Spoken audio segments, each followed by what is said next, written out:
Savannah, and I had someone suggest to me last weekend if I could do a how I tack up for dressage video. So here it is. Here is how I tack up for dressage anytime, clinic, show, lesson. This is pretty much what I do, what I think about, and why I do what I do. So without further ado, let's do this. And wow, this is a lot of do. So let's do the do, y'all.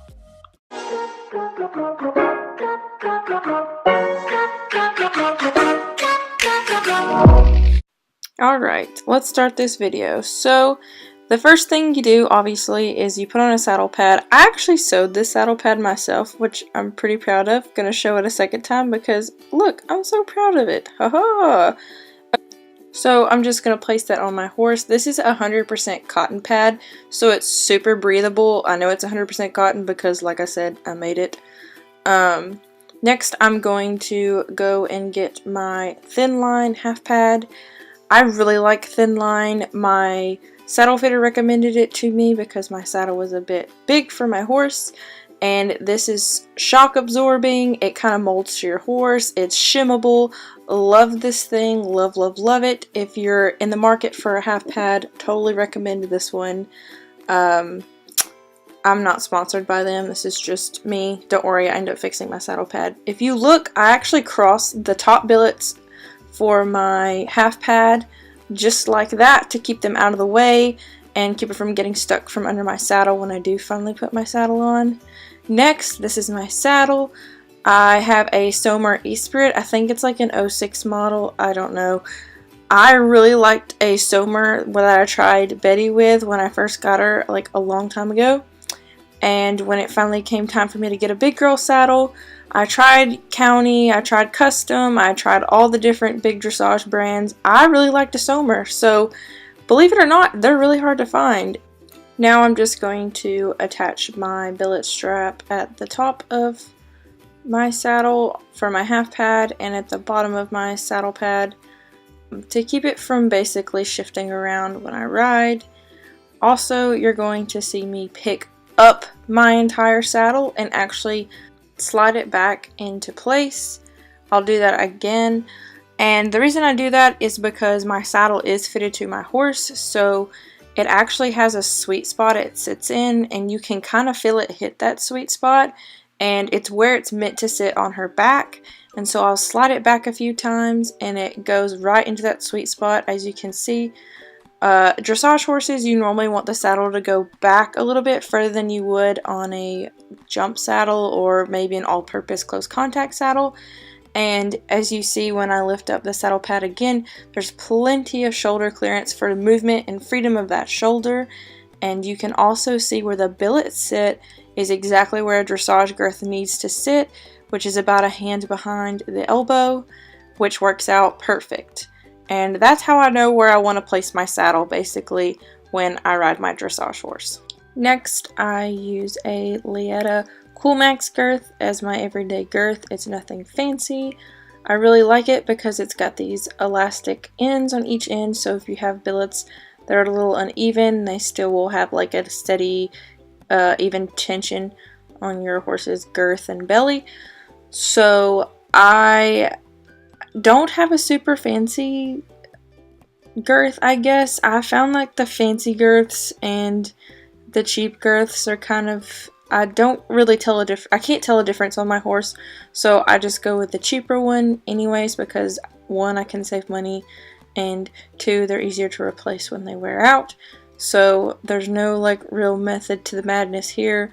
I just do what my horse likes, and if she decides she wants to have an issue with it, then I guess I'll change it. But until then, we're just going to keep doing what we got.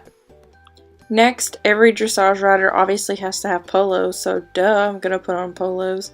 But no, seriously, I like to have polos because the support and they provide some protection. I'll do polos in the winter mostly. She gets like some summer fungus on her legs sometimes in the summer, so I may have to avoid them, but since it's winter right now, you better bet I'm using every single polo I have. When putting polos on their hind legs, I tend to like to tie their tail in a knot so I don't accidentally wrap it in the pillows because it kind of gets in the way.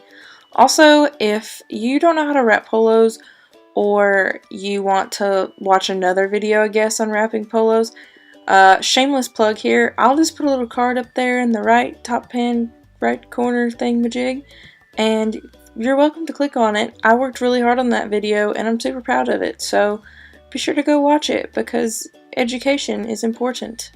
If I know I'm going to be riding in a wet arena, I'll actually wear these fleece flat boots that you can get from Smart Pack. You can get the front and the hind in a value pack for like $60, which is a super great deal. These boots I have in my hand right now are about 2 years old, and you can see there's some scuffs and some little holes in them, but they're not that bad. Betty's the only one that wears these boots, but if you look at the hind and the front, the coverage for the cannon bone for the hind is pretty significant, which I really like about these boots. Also, the Velcro on them is super good. The elastic is still super strong after 2 years. I've actually hand washed these multiple times and they're still holding up really well. Before bridling my horse, I just wanted to show you guys what my bit looked like. It's a loose ring French link snaffle with the lozenge middle, or lozenge, whatever you say it. It is Argan silver, so it's German silver basically, which has copper in it, which oxidizes when horses put it in their mouth and salivate, which encourages them to salivate more, and in turn that will encourage them to soften their jaw a little bit more, which makes it easier to communicate with them.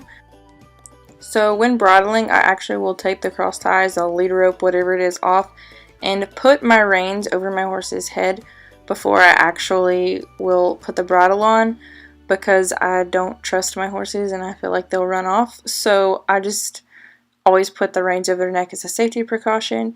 I also will lift up my nose band and my throat latch and everything to get it out of the way, so while I'm bridling them, none of that gets in the way and like hits them in the eye or anything, as I will put the bridle on. And here, as you see, Betty lowers her head to pull pressure so I can just slip her bridle on, and once I have it, you know, in her mouth and over her ears, I'll drop everything to put the bridle on all the way. Also, I always cross my reins when I put on my snaffle in case my horse runs away, which has happened before because she's crazy.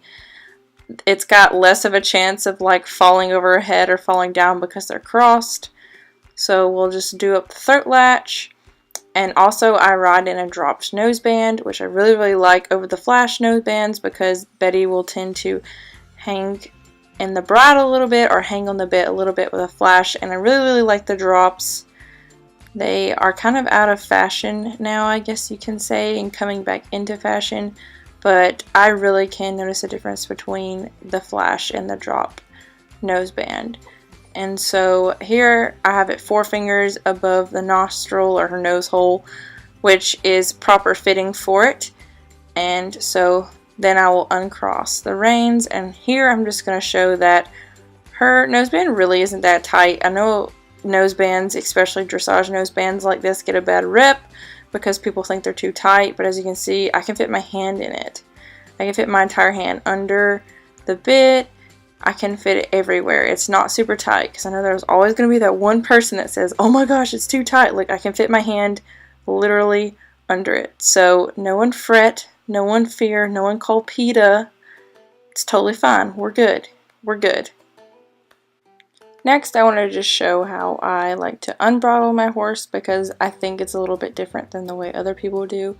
So obviously we're going to undo the throat latch and the noseband, because if we don't, then it's going to be really hard to get off. So after I do that, I will slip off the bridle but actually keep the reins around her neck again, because in case they run off, I can kind of catch them a little bit. Obviously, a horse that really wants to get away is going to get away regardless, but you know, some horses, if you just give them that little bitty stop there, they're less likely to just run off. So I will continue to have the reins around her neck until I actually have her completely cross-tied.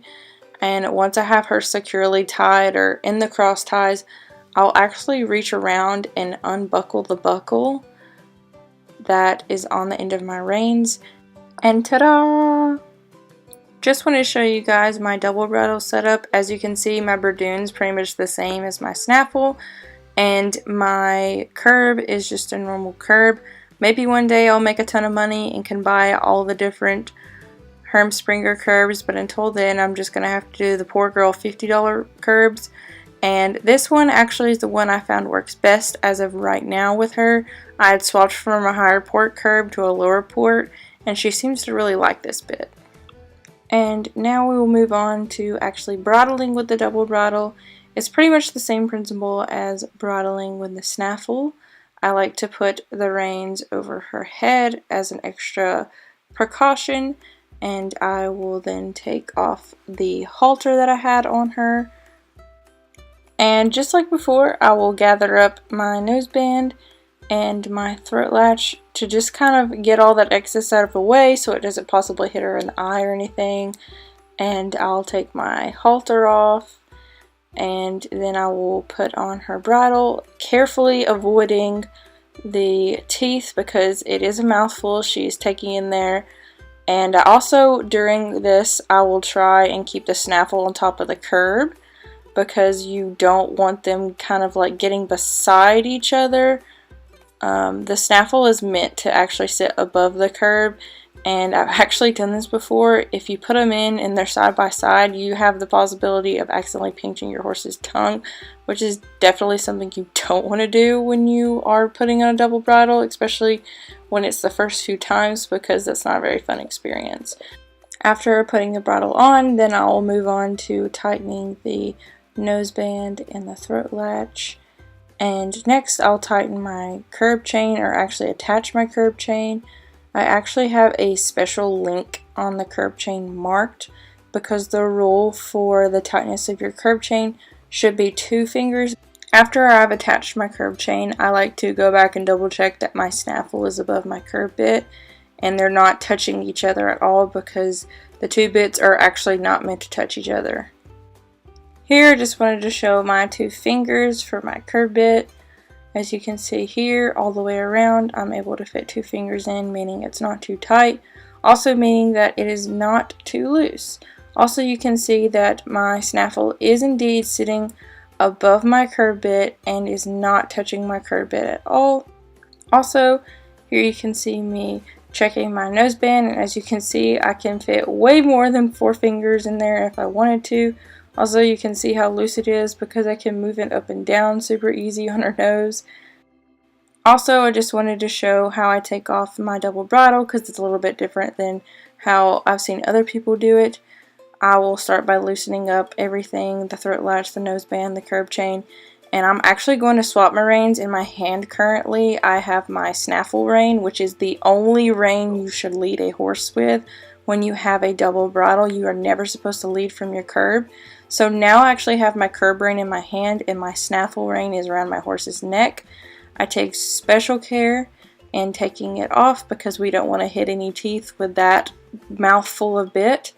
And another reason I swapped my curb rein from my snaffle is because curb reins generally don't have a buckle on the end.